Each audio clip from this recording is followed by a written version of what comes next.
Hari ini, kelompok kami akan mempresentasikan hasil implementasi program intervensi dini pada peserta didik usia dini di TK Antasari Banjarbaru. Kelompok kami beranggotakan ada Nur Hikmah Maulida, ada saya sendiri Lea ini, ada Ramatunida, dan ada Luciana Vera Anjani. Objek yang akan dibawakan pada hari ini ada identitas anak, hasil identifikasi anak, hasil asesmen, rekomendasi, dan yang terakhir ada implementasi program intervensi. Masuk pada slide pertama, ada identitas anak.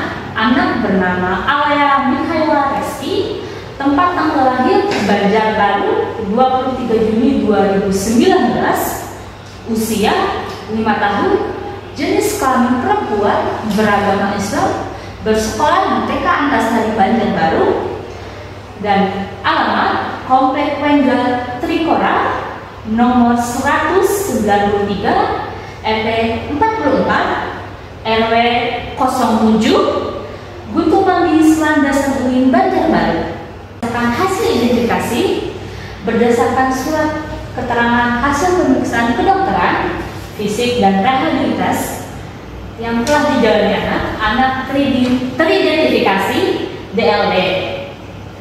Saat bertemu orang baru, anak mengalami sedikit kesulitan dalam beradaptasi. Anak memiliki perhatian yang mudah teralihkan oleh rangsangan dari luar. Anak juga seringkali meninggalkan tempat duduknya dan sibuk berjalan-jalan di kelas atau mencari mainan. Instruksi atau panggilan yang diberikan kepada anak tidak jarang harus diulangi lebih dari 1 kali, barulah anak akan merespon. Anak juga memiliki hiperreaktif terhadap input sensori, misal anak langsung menutup telinga saat mendengar suara keras dan merasa kegelian saat sikat gigi lembut mengusap kulitnya. Dalam hal bina diri, anak masih menggunakan popok dan belum mampu mengkomunikasikan keinginannya untuk membuang air kecil maupun besar secara verbal. Saat ingin buang air besar, anak akan terlihat berdiam diri di pojok ruangan. Hasil asesmen pada aspek perkembangan fisik. Perkembangan fisik anak sesuai dengan usianya. Anak tidak menunjukkan adanya gejala keterlambatan atau kelainan fisik. Tidak terdapat indikasi masalah pada fungsi indera, dan berdasarkan pengukuran secara visual, ukuran kepala anak berada dalam batas normal seusia bayinya. Yang kedua, ada pada aspek perkembangan motorik. Anak tidak memiliki gangguan pada perkembangan motorik kasar ataupun halus. Anak bergerak dengan lincah dan mampu berlari-lari, dan anak tidak memiliki gangguan pada perkembangan motorik kasar ataupun halusnya. Kedua ini nih, anak bergerak dengan lincah dan mampu berlari dan berjalan dengan seimbang seperti anak pada umumnya. Anak juga mampu memainkan permainan yang ada di playground secara mandiri, seperti ayunan, perosotan, dan jungkat-jungkit. Dalam motorik halusnya, anak mampu memegang pensil dengan benar, mewarnai dengan rapi, serta membidik pola dengan akurat. Anak juga mampu meronce dan seringkali memainkan permainan yang membutuhkan koordinasi mata dan tangan seperti puzzle dan susun balon. Baik, selanjutnya hasil asesmen aspek perkembangan bahasa. Beberapa aspek yang telah berkembang seperti mampu menyebutkan nama objek yang ditujukan oleh asesor serta memahami instruksi sederhana. Namun, pemeliharaan kata masih terbatas. Selain itu, anak kesulitan memahami kata penghubung seperti jika dan sebab, serta fokus anak mudah teralihkan yang mana hal tersebut mempengaruhi perkembangan bahasanya. Di sisi bahasa ekspresif, saat sedang memperhatikan buku bergambar, anak akan terlihat seolah bercerita sendiri yang mana bahasa anak hanya anak yang bisa memahami. Kosakata yang digunakan dalam komunikasi sehari-hari masih minim atau sedikit, dan juga anak belum mampu menceritakan gambar atau kejadian serta melanjutkan percakapan panjang. Penggunaan kata kerja, perintah, dan kalimat penegas pada anak masih dalam tahap perkembangan, dan beberapa kata yang kadang digunakan sulit dipahami. Selanjutnya, aspek perkembangan kognitif. Pada kemampuan berhitung dan konsep matematika, anak mulai mengenali angka dan dapat melakukan kegiatan dasar seperti menghitung objek, serta memahami konsep sederhana seperti ukuran pola, dan anak memiliki kemampuan memecahkan masalah seperti menyusun puzzle. Anak menunjukkan peningkatan kemampuan untuk mencari solusi dalam permainan dan kegiatan yang menantang. Anak mampu berpikir logis dan menentukan alternatif ketika menghadapi kesulitan. Selanjutnya, pada perkembangan persepsi, anak mampu dalam memilih objek berdasarkan bentuk, warna, dan ukuran, dan juga dalam membedakan bunyi, lemah, dan keras. Mampu memahami perintah dan menunjuk hewan yang berukuran besar. Dan dalam persepsi auditori atau bunyi vokal dan konsonan, anak masih belum mampu menyebutkan bunyi seperti A, I, O, E, O, dan juga seperti B, E, las, dan khas.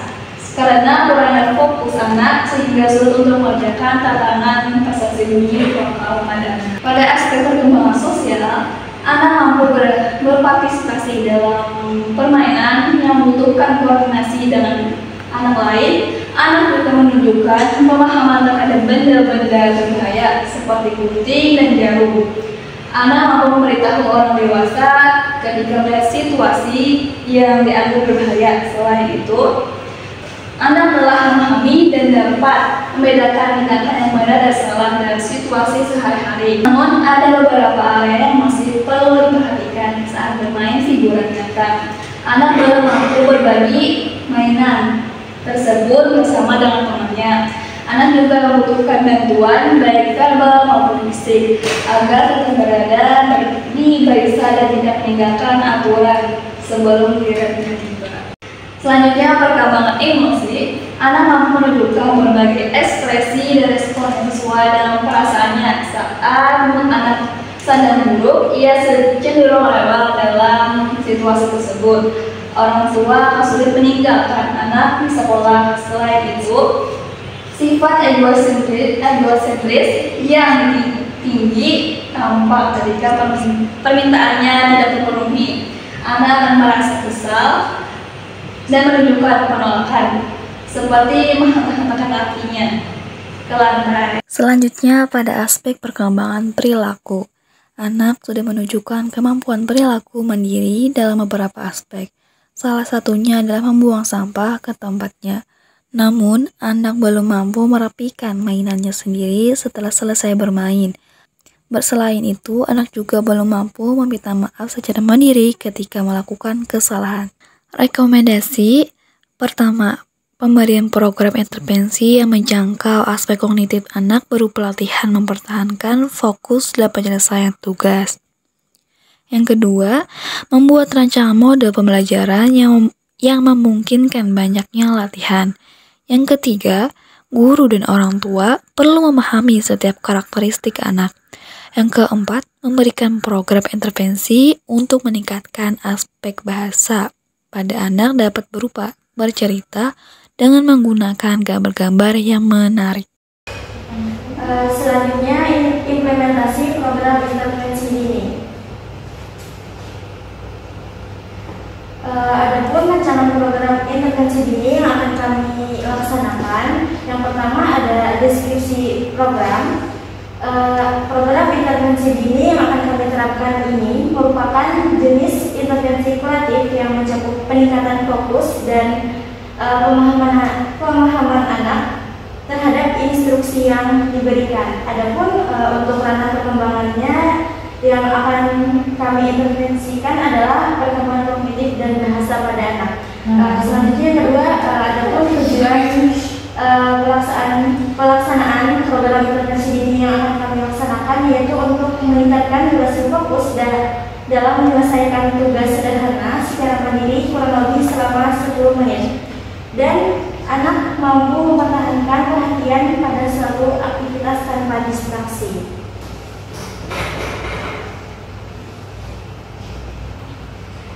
ketiga, indikator keberhasilannya dapat dilihat dari anak dapat menyelesaikan tugas tanpa berhenti atau teralihkan minimal 10 menit dan dapat mengikuti instruksi untuk menyelesaikan tugas dengan tanpa bantuan minimal dan dapat mempertahankan fokus pada suatu kegiatan yang diberikan tanpa distraksi.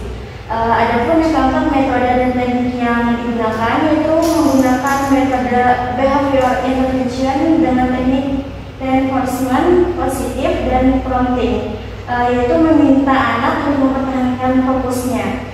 Yang kelima, media dan alat yang kami gunakan yaitu berupa lembar kerja sederhana mengenai aktivitas mewarnai, gambar buah, puzzle sederhana, lem kertas, gunting, pensil warna, dan stopwatch.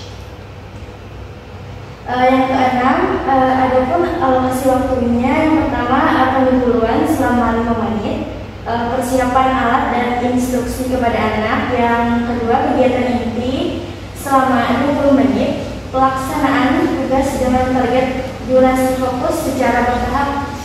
Dan yang terakhir, penutup selama 5 menit, yaitu penghargaan dan refleksi bersama anak mengenai hasil pencapaiannya. Dengan total keseluruhan waktu yaitu 30 menit per sesi, pelaksanaannya dalam 2 kali pertemuan. Yang ketujuh yaitu tempat pelaksanaannya yaitu dilaksanakan di ruang kelas TK Anisari Banjarbaru. Adapun yang kedelapan, pihak yang terkait dalam implementasi program ini yaitu asesor dan anak, sementara guru dan teman sekelas yang lainnya diperlukan apabila kondisi anak pada saat itu memang tidak memungkinkan untuk melaksanakan program jika dengan asesor. Selanjutnya kita akan memasuki langkah-langkah dalam pelaksanaan.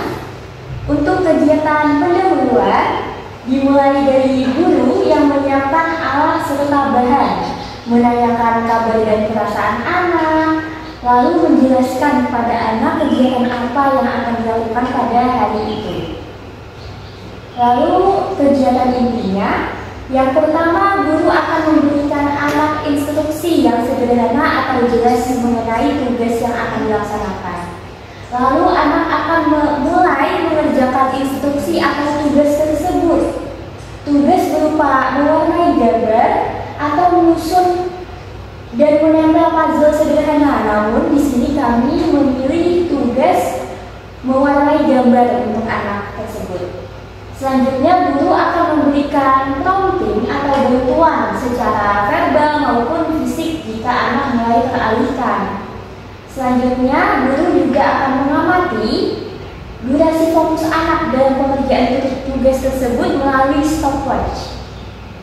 Jika anak berhasil menyelesaikan tugas yang diberikan tanpa teralihkan selama kurang lebih 10 menit, maka guru akan memberikan reward berupa bagian bintang. Selanjutnya guru juga akan memberikan pujian secara verbal. Guru juga akan melakukan peningkatan durasi setelah tugas pertama tersebut selesai dikerjakan. Lalu untuk kegiatan penutupnya dimulai dari pemberian penghargaan jika anak berhasil mencapai target durasi. Penghargaan berupa bagian bintang atau hadiah tambahan yang akan diberikan di akhir. Lalu akan ada kegiatan refleksi. Kegiatan refleksi ini guru akan mengajak anak mengingat kegiatan apa yang dilakukan pada hari itu. Guru juga akan memberikan pujian serta semangat untuk pencapaian berikutnya agar tugas yang dikerjakan bisa mencapai durasi yang lebih lama. Selanjutnya ada rancangan program intervensi dini, bagian evaluasi serta penilaian hasil. Untuk evaluasi dilakukannya setiap sesi untuk melihat perkembangan durasi fokus anak dan respon terhadap sistem penghargaan yang diterapkan. Untuk aspek yang dinilai yaitu ada kemampuan fokus anak, penyelesaian tugas, dan juga respon terhadap tugas atau reward yang diberikan kepada anak. Lalu ada penilaian hasil dalam pelaksanaan program intervensi dini. hambatan perkembangan bahasa atau JLB, kegiatan dimulai dengan penjelasan tugas oleh asesor yang berhasil dipahami oleh anak dan diikuti dengan antusiasme. Selanjutnya adalah bagian hasil dari implementasi program intervensi dini kami. Implementasi ini dilaksanakan sebanyak 2 kali pertemuan, di mana implementasi pertama dilaksanakan pada tanggal 23 Oktober 2024 di ruang kelas. Jadi anak bersama teman-temannya yang lain. Kegiatan dimulai dengan penjelasan tugas oleh asesor. Dan setelah diberikan penjelasan, anak berhasil memahami penjelasan serta mengikuti instruksi yang diberikan dengan antusias.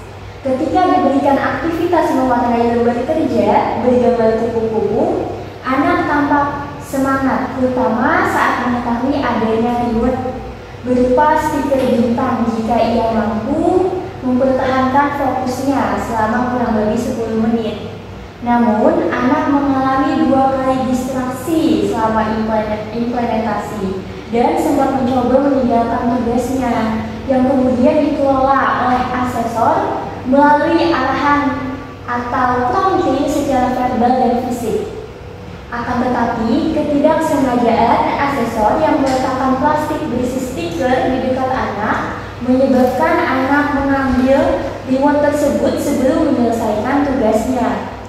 Setelah itu, anak mulai menempelkan stiker tersebut pada gambar kupu-kupu meski belum menyelesaikan pewarnaannya. Pelaksanaan implementasi ini selesai dalam waktu 15 menit 23 detik, tetapi hasilnya menunjukkan bahwa anak belum mampu fokus hanya pada satu aktivitas, yaitu mewarnai sesuai peraturan awal, di mana kegiatan mewarnainya ini hanya dapat dipertahankan oleh anak fokusnya selama 8 menit. Selanjutnya, kita akan memasuki hasil implementasi kedua. Implementasi kedua ini dilaksanakan pada tanggal 13 November 2024 di ruangan khusus, di mana anak terpisah dari teman-teman sekelasnya yang lain dan juga gurunya. Kegiatan tetap sama, dimulai dengan pemberian dan penjelasan instruksi atau tugas yang akan dilaksanakan anak. Tugasnya pun masih tetap sama, yaitu mewarnai gambar. Anak juga diberikan penjelasan bahwa setelah tugasnya selesai atau setelah dia selesai mewarnai keseluruhan gambarnya, dia bisa mendapatkan stiker yang beragam. Jadi tidak hanya bentuk bintang saja. Stiker tersebut nantinya bisa dia tempel-tempel setelah tugas mewarnai selesai. Adapun 4 sketsa gambar yang diberikan asesor dan diminta anak untuk memilihnya, ada gambar kelinci, gambar kedai minuman, gambar seorang gadis, dan juga gambar gajah. Dan saat itu anak memilih gambar seorang gadis. Anak mewarnainya dengan antusias, namun anak melakukannya dengan pola yang agak unik, yaitu hanya mewarnai sebagian atau separuh, misalnya dari rambut ataupun wajah, tanpa mewarnai keseluruhannya. Saat pelaksanaan, anak terdistraksi sebanyak 4 kali dan asesor memberikan prompting secara verbal dan fisik, seperti menunjuk-nunjuk gambar yang perlu diwarnai, mengambilkan pensil warna dan memberikannya langsung ke anak, dan juga mengetuk-ngetukkan pensil warna tersebut ke meja agar menghasilkan suara yang bisa mengalihkan fokus anak agar kembali kepada tugas yang harus dia selesaikan. Namun pada akhirnya anak masih belum mampu menyelesaikan tugas pewarnaan tersebut, meskipun telah diberikan beragam prompting secara verbal maupun fisik. Hal baik dalam implementasi kedua ini, anak berhasil mempertahankan fokusnya selama durasi 19 menit 33 detik. lebih lama daripada pada saat implementasi pertama yang hanya bertahan kurang lebih 8 menit. Kita akan masuk ke bagian terakhir atau bagian kesimpulan. Program intervensi dini yang diterapkan pada anak dengan hambatan perkembangan bahasa atau DLB di TK Antasari Banjarbaru menunjukkan dampak positif terhadap aspek kemampuan fokus dan pemahaman instruksi sederhana anak. Dalam pelaksanaan yang dilakukan 2 kali, terlihat adanya peningkatan durasi fokus anak dari kurang lebih 8 menit pada sesi pertama menjadi 19 menit lebih pada sesi kedua. Kegiatan intervensi dini berhasil membangun antusiasme anak terhadap aktivitas yang terstruktur, tetapi efektivitas program masih perlu ditingkatkan melalui modifikasi pendekatan yang lebih adaptif, seperti pembagian tugas menjadi tahap-tahapan terkecil untuk mengurangi beban kognitif dari anak.